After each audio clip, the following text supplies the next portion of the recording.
Hey guys, I'm John from Frugal Off Grid, aka living life on my own terms. Welcome to my homestead.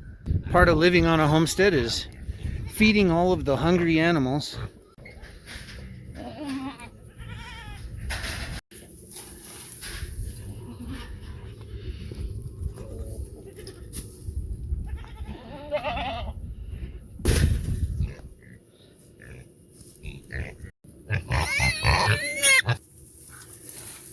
In this case, living on your own terms does not mean laying around and being lazy. What it does mean, however, is I can wake up when I want to, go to sleep when I want to. If I'm sick, I can take a day off without anyone complaining. If I want to work 18 hours a day, I can do that.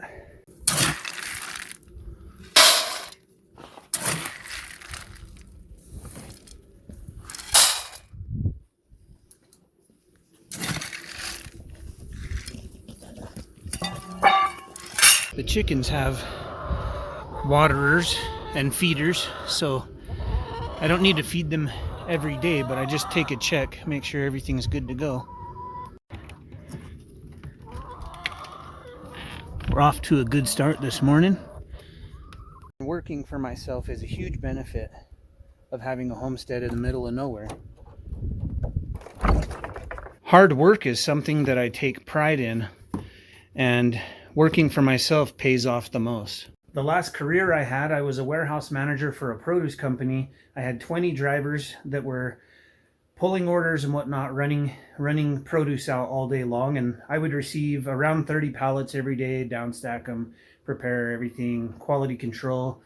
And man, let me tell you, I work really, really hard for myself, but a lot of companies will just slave drive you, and they won't think of you as a human.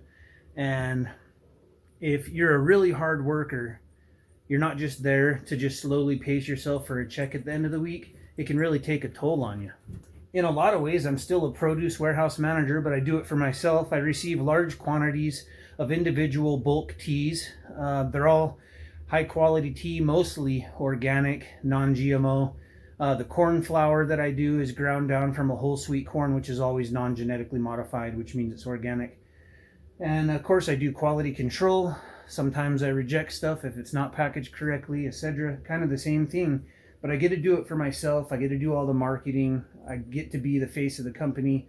And for me, there's a lot of payoffs in running my own business. I've thought about living off grid my entire life. When I was a little kid watching Little House on the Prairie, I thought that was the way to live. And maybe I just didn't see it as completely feasible. I did when I was young, but then, life changes. And as time went on, I said, you know what, I can do this. I've run e-commerce sites and things for a large part of my life. And I thought, I'm just going to go out there and give it a shot, because I've pretty well always lived life the way that I wanted to, trying to be happy. But there's been a few times that I've worked for other companies, and it's just highly stressful and not nearly as rewarding. When I came out here, part of the goal was to be as sustainable as possible, and part of that is harvesting my own rainwater. I've got different containers around the homestead, and I'm currently able, the surface space I have, I can harvest about 10,000 gallons annually. I just need a little more storage to hold all of that water. A lot of people ask me how I have internet, and I just use a cell phone signal booster to get a good enough signal. It still takes a long time to upload a video, but I've got internet, and I have about a 9 kilowatt solar system, not including the windmill. And so I have my own power, no utilities. I have 8 100 amp hour batteries down here, 6,000 watt inverter that I've hardwired into 110. I've got a few different controllers as well as wind controllers. I'm able to run a 7 cubic foot freezer, the printers, my laptop. I even run my welding machine off of the system. I have a wood burning stove for heat in my shop. I have a diesel air heater for backup heat in the shop. I also have a kerosene heater that I run diesel that can also heat the shop, and I cook on it often.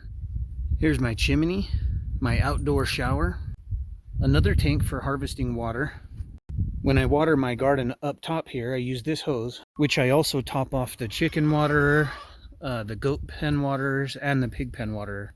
I've been able to grow arugula, spinach, and many other things in my hoop house all winter. I have some beet tops, parsley, and Swiss chard right here. Carrots and more arugula in the background. Although the soil out here is naturally kind of loamy, it took a while to add a lot of organic matter. I had to create my own compost.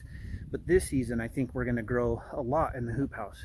When I first came out, I dug this geothermal about 6 feet deep, and then I backfilled about 3 feet of soil and compost, and we're about to tear it all up and plant for this next coming season. The shed back here that I use for agricultural purposes, such as storing feed and hay and straw, I harvest rainwater off of the top of it, and that's how I water the geothermal. I filled that tank one time, and I've grown a garden throughout the full season and never had to refill it. This is where I store the straw and hay. I've actually got a new load right now that I'm going to load into here pretty quick. I've got different feeds in these locking buckets so the animals don't get into it, and just things to help around. And then in the corner here, I've got a 10 by 10 homestead gym.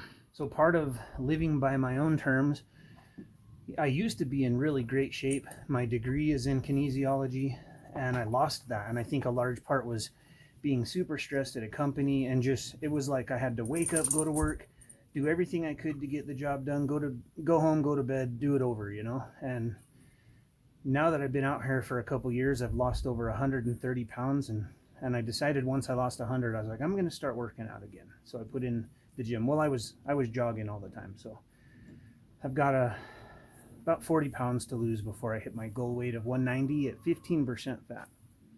If you're interested in living this way, I've collaborated with a bunch of other content creators that have written books like I have, and they've done programs.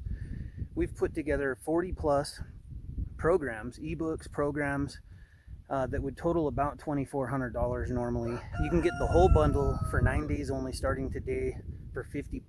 The link's below, so feel free to check it out. So we've touched base on food, water, and shelter. I live in my van. I've been living in my van for a couple years. It really helped me get this piece of land. I just paid in full for it, and then, you know, I only came out here with a few $1,000s, and I've just been building slowly, and most of my money goes back into my business and saving because I don't want to fail. But that's my shelter. I actually love it. I've owned a few homes, and this is just much more fulfilling for me. But I do have a location where I plan to build a home eventually.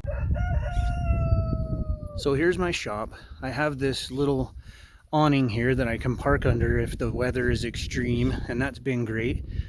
But I've always had this spot in mind over here. This is the largest tree section on the small amount that I have fenced in.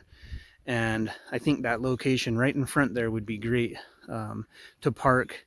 You know, even a nice little RV would be great. I've had a lot of ideas, but I just haven't committed to anything because I don't have the savings set aside for it anyway. If you guys buy 1,000 bundles that we were just talking about, I'll throw that house in this month. A lot of people don't think of rain when they think of the high desert of Arizona, but we do get about 11 inches annually, and there's a heavy monsoon season. So I have dug some swells / ditches to redirect water over to a small pond here. Been working on sealing this, and once it fills up, then the water can run down the side where the house would be. I plan to plant fruit trees down along the side here, so that would be used as a swell, which would attract, you know, the birds will be in there and whatnot. I'll have my beautiful little home over there, and over here behind the fuel station quite a ways will be a larger pond. You can probably see that I have an electric fence around the perimeter here, and that's to keep my livestock in and to keep the cattle out. So you see the swell continues around to this large section here, and I'm digging this out. I plan to go 3-4 feet deep, probably 4 feet, and seal it however I decide to seal the other pond, whatever works over there. So not only will it help green the desert by having these swells and ponds, it'll help my livestock. It'll help me grow things that I couldn't otherwise grow here.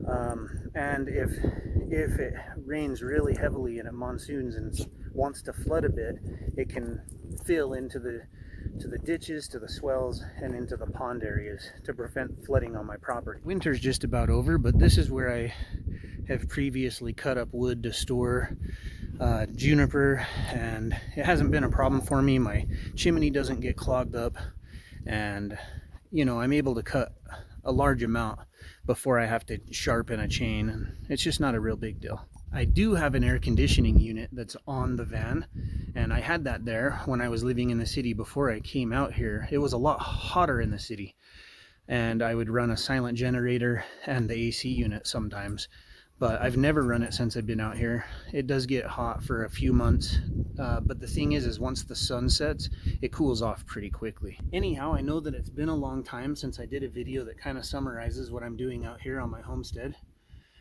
and I've got a lot of new subscribers, so I thought I'd give you the rundown.